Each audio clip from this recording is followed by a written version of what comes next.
Okay, morning. I'd like to introduce our next speaker. I've known him for long.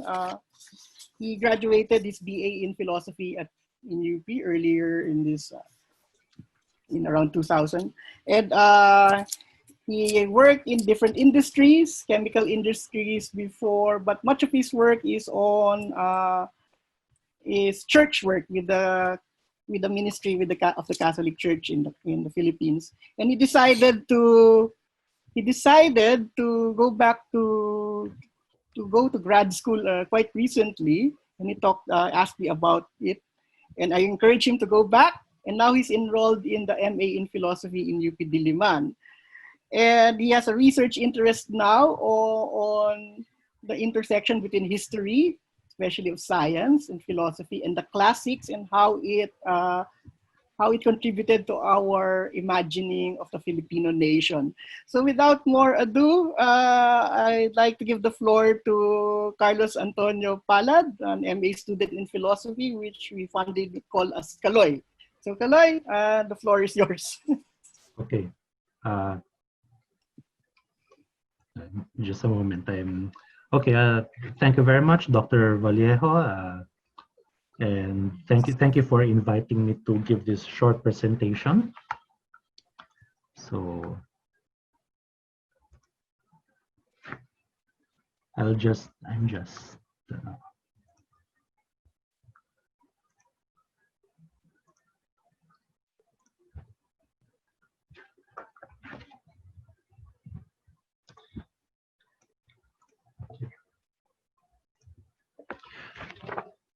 So my talk has the title "The Sound of Seashells." It's actually a reference to the Montero collection, but you will find out later also that there's another reason why I'm using seashells here as in my title, and about the echoes of the Philippines that we found in Ferrol, Spain during our visit there in March. So I will be speaking briefly about the significance of Ferrol, which is in Galicia, and the echoes of the Philippines we're talking about were precisely in the museums and even in the culture that we in Ferrol, which we found there when we visited. So I accompanied Dr. Vallejo mainly to see the Montero collection. We actually left Madrid the night before it went on lockdown, and we got back to Manila the night before the enhanced community quarantine began. So we really had an adventure nung March. By the way, my academic field is in philosophy, although history is also one of my passions, and in this talk, I will be straddling both fields, so to speak. Prior to 2020, I myself had not heard about Ferrol, a municipality located in the province of La Coruña, which is itself part of the region of Galicia. So Galicia, as you can see from the map, is the most northwesterly region of peninsular Spain. It was among the last parts of Iberia to be conquered by the Roman Empire. It was under the Moors for only a few decades in the 8th century. So while other parts of Spain were under the Moors for hundreds of years, Galicia was only under them for, I think, 40 to 50 years. And for long periods of time, Galicia was an independent and then an autonomous kingdom. And for these reasons, Galicia has a culture very distinct from that of the dominant Castilian type. Now, when we think of Spain, we think of Castilian culture, but Galicia has its own distinct culture. Its language in particular is closer to Portuguese than to Castilian Spanish, and it has a distinctly Celtic or Celtic cultural layer, which is exemplified by its gaita or bagpipe music. So bagpipe music is not just a Scottish or Irish thing, it's also a Spanish thing, thanks to Galicia. Now, Ferrol, you can see here, Ferrol is here at the center of this slide. Ferrol is a Galician town with a population of 66,799 as of last year. But for centuries, it has played a role in Spanish and European history that is belied by its size. So it's outsized yung kanyang naging role compared to its actual population or area.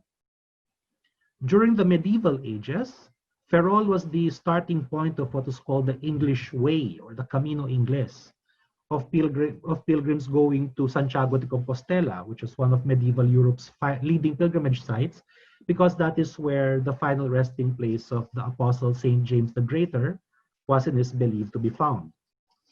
Now, due to its location along the bay, or the Ria de Ferrol, and because it has one of Europe's best and safest harbors, it has been the site of a royal arsenal since the 16th century, and became one of Spain's most important naval centers and shipyards in the reign of Spain's first Bourbon king, Felipe V, in the 8th century.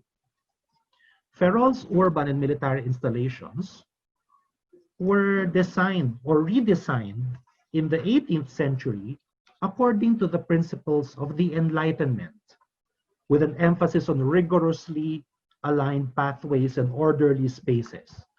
In this map, towards the left, you will see what is called the center. This is the center of Ferrol, and this was designed on Enlightenment principles, which is why, as it was joked to us by the Ferrolanos that we spoke to, it looks like a giant chocolate bar because it's regularly intersected and divided into rectangles. So that's a description from the Ferrolanos themselves. That looks like a chocolate bar. They also call this area the Magdalena. And among other reasons, because of the design of their town and the presence of 18th century facilities, Ferrol has been called, and likes to call itself, a city of the Enlightenment, or Ilustración in Spanish. So since 2018, Ferrol has been campaigning to be declared a World Heritage Site under the name of Ferrol de la Ilustración. Now, why did they go into this digression about the linkage between Ferrol and the Enlightenment?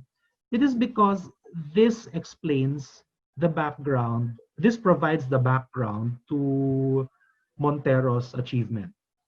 So Dr. Vallejo had spoken about the achievements of Contralmirante Claudio Montero, and the fact that Montero had his exposure to the sciences during his childhood in this area, and the fact that his great shell collection has been preserved in Ferrol to the present day and is now being catalogued in the name of science, echoes a fact about Spain that is frequently overlooked in the Philippines, and I dare say frequently overlooked in the Anglo world, although modern scholarship is beginning to change that.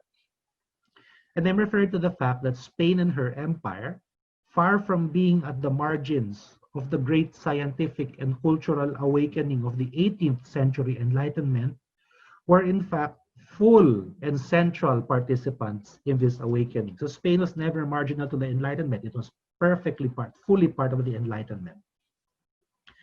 And one of the expressions of this was that in the 18th century, there was an immense scientific curiosity in the Spanish Empire that resulted in numerous scientific expeditions to survey the natural history of its imperial territories. And the most famous of these was the expedition to the Americas and Asia led by Alejandro Malaspina, which has been called the last great Spanish voyage of discovery.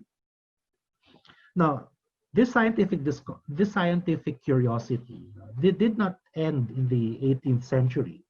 Here in the Philippines, we are familiar with the Flora de Filipinas of Father Manuel Blanco from the 1830s, but it is also, you can say, part of the afterglow of the 18th century Enlightenment in Spain, the interest in botany that Father Manuel Blanco had.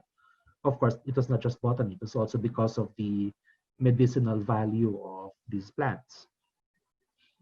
And in the Philippines, we are also, some of us may be familiar with the Balmis expedition from 1803 to 1806, during which the smallpox vaccine was carried from Spain to her American empire and to the Philippines and even China. To this very day, it is commemorated by a statue of King Carlos IV in front of Manila Cathedral. So I went into this digression because, in my opinion, the full significance of Montero's collection can only be understood against the background of this tradition of scientific exploration, a tradition in which the Spanish Navy in turn was deeply involved. So you had the tradition of scientific inquiry in Spain, which was mainly expressed in numerous scientific expeditions. And naturally, the Navy was involved because these expeditions needed ships to get around. But it's not just the Navy was not just the provider of ships for scientific expeditions. You see, the Bourbon monarchs, beginning with Philip V or Philippe V at the beginning of the 18th century and culminating in the time of King Charles III, who is the quintessential Enlightenment king in Spain, one of their policies was to put a high priority on establishing a powerful navy, which meant investing in modern scientific and technical training for officers, including astronomy, mathematics, engineering, and cartography. In fact, because apparently in the 18th century, Spanish universities were somewhat lacking in scientific traditions, what the Spanish military did in the 18th century was to establish its own cadet schools with their own professors, their own teachers in science. So they actually had teachers in astronomy, mathematics, engineering, cartography. They even taught urban engineering as well as agriculture. So the Spanish Navy developed a tradition of officers who were also scientists. And Montero was doubtless a beneficiary and heir to this tradition, and his collection of shells is a tangible fruit of this scientific spirit that pervaded the Spanish military in the 18th and the early 19th century. So from the scientific background of Montero's own collection, I was not able to show this earlier. This is part of the, this is a crucero, a pilgrimage crucifix along the pilgrimage route to Santiago de Compostela, and we found this in Ferrol. So here's a painting of Contralmirante Claudio Montero, which we encountered in the Museo Naval de Ferrol. And Dr. Vallejo already discussed the Montero shell collection earlier. So this is a part of it. Now, from the scientific background of Montero's collection, we now turn to the way in which Ferrol's history has ended up being linked with our very own. Because many of the naval forces that were sent from Spain to the Philippines had Ferrol as their port of origin, because Ferrol was one of the premier naval bases of the Spanish Empire. So it has its own Museo Naval, by the way, because to this very day, Ferrol is still one of Spain's top naval centers. And in terms of museology, I'm not an expert in museology, I admit, but I would say it's a traditional museum with static exhibits, explanatory panels that are very long on texts, as you can see from this slide, and short labels or tags. So among the exhibits, we found first and foremost, the biggest one was actually this, an exhibit on the Manila Galleon. As this is a naval museum, the exhibit focused on its seafaring aspect, emphasizing the great navigational feat that was involved in sailing between Manila and Acapulco. So they have this very large map showing the routes of the Manila Galleon, the famous Tornaviaje de Urdaneta, juxtaposed on the Pacific Ocean's currents because their emphasis is on seafaring. And they also have this very large replica, a full-scale replica of an entrepuente, or one of the holds of a Manila galleon. To be precise, they used the measurements of the Manila galleon Nuestra Señora del Pilar de Zaragoza from 1738. So this is just one of the holds. So you can imagine how much they crammed into the Manila galleon.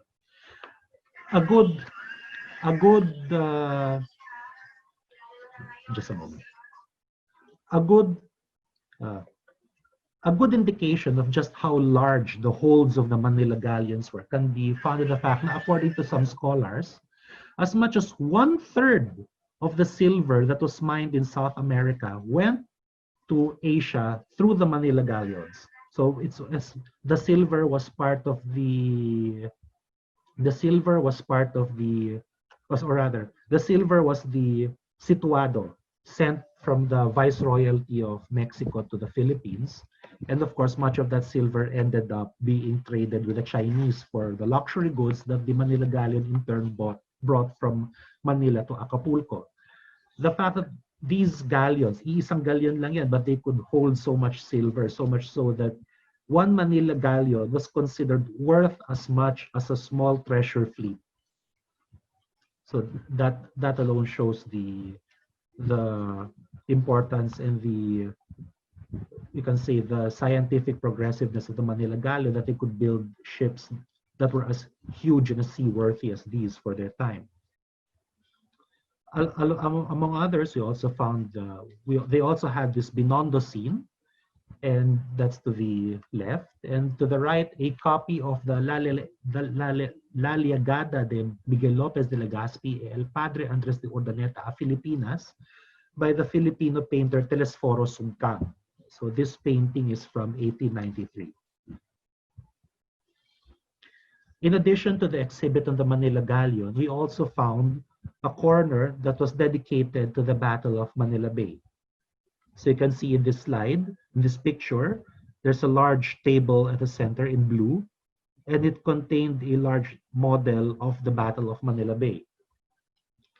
And this is accompanied by a large ring binder displaying the full text of Admiral Patricio Montojo's report to the Naval Ministry about his defeat in Manila Bay, and photos and descriptions of each of the Spanish and American warships that took part in this battle. Maps of the battle, and last but not the least, photos of the Spanish warships after they had been devastated by American guns. So here are some photographs of the battle.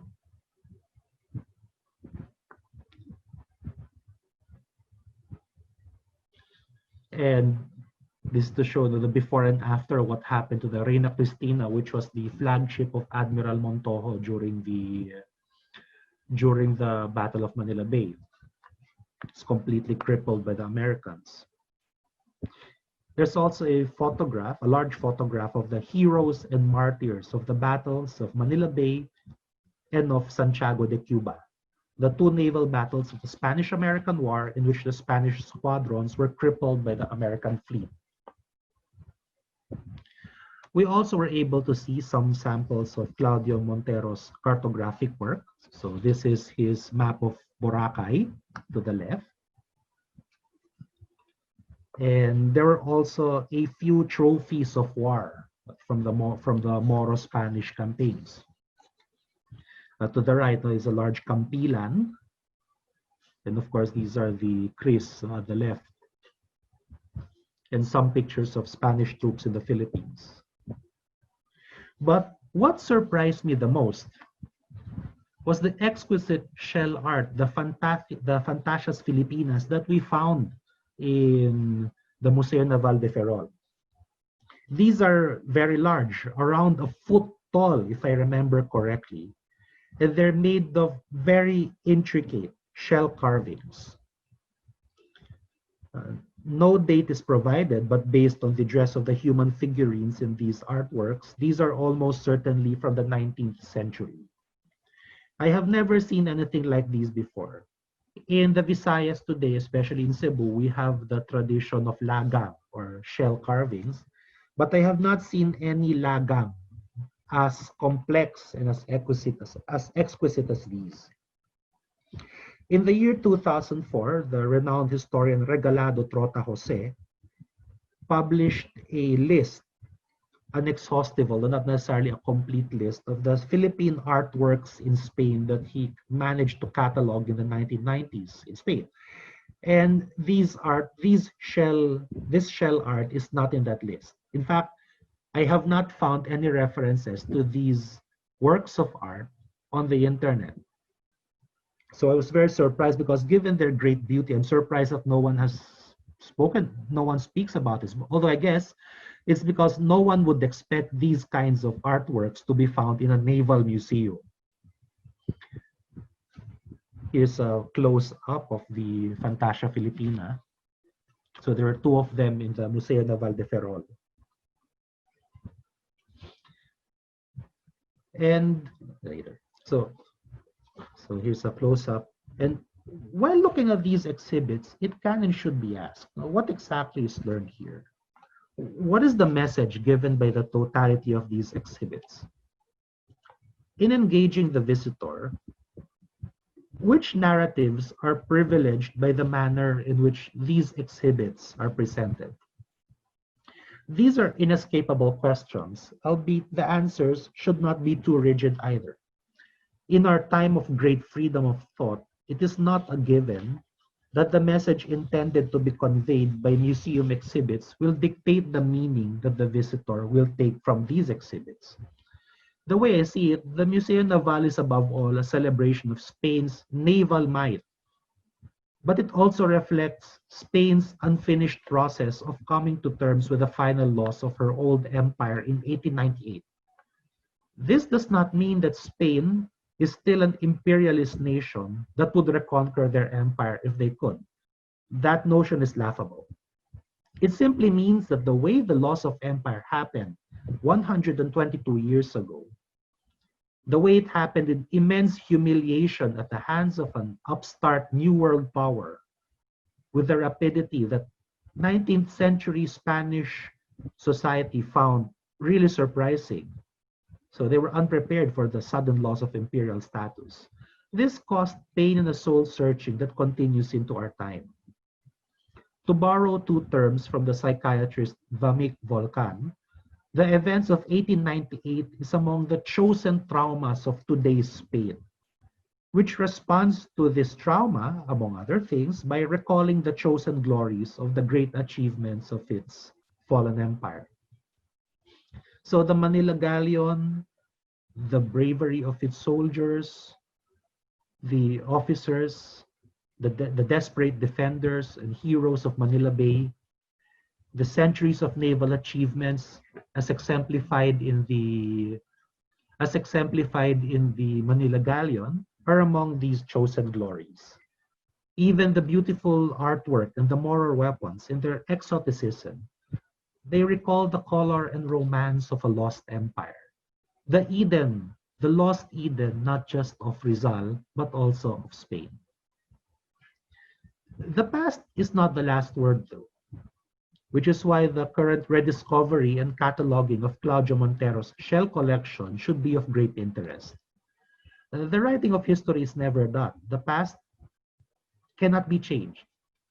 But how we look at the past can and should be changed when the facts warrant it. Not only does the Montero shell collection remind us or tell us about Philippine marine life in the 19th century, it also reminds us of the other Spain, enlightened, scientific Spain, that coexisted along the Spain of repressions, the Spain of obscurantism, that seems to be the only Spain many of us Filipinos were ever told about.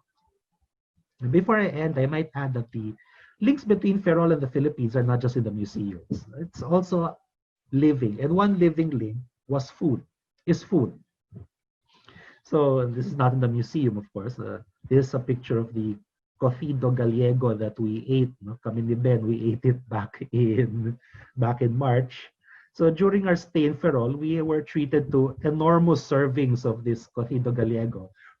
So you can see how big. You can see my eyeglass here for scale. And the classicist, Dr. Alonso Troncoso, who hosted this lunch, spoke about it with enthusiasm as one of Galicia's signature dishes. And while eating it, I could not help but think of how similar it was to our very own pochero, the version without tomato sauce. Well, shortly after coming back to the Philippines, I reread Gilda Cordero Fernando's Philippine Food and Life. And in that book, she speaks of pochero gallego that was frequently eaten as Sunday dinner in Pagsanahan, Laguna. And the way she describes this pochero, it contained chorizo de Bilbao, potatoes, cabbages, garbanzos, which is exactly like the cocido that we encountered in Ferrol. And similarly, in Cavite Puerto or Cavite City, there was pochero almost identical to cocido gallego. And in Cavite, they used to have caldo gallego, a soup of pork, chicken, and vegetables. And granted, I'm building only on circumstantial evidence here, but I strongly suspect that our beloved pochero or cocido, as we know it here in the Philippines, came from Galicia precisely through Ferrol. Why? Because Ferrol was where the soldiers and the sailors came from, and they would come to Cavite City, which was the Spanish naval center in the Philippines. We all know how deeply influenced by Spanish cuisine our own cuisine is, but there's something pleasant in discovering a signature dish of a specific region in Spain, replicated almost identically in specific parts of the Philippines. It makes the connection more local, more tangible, and more delicious.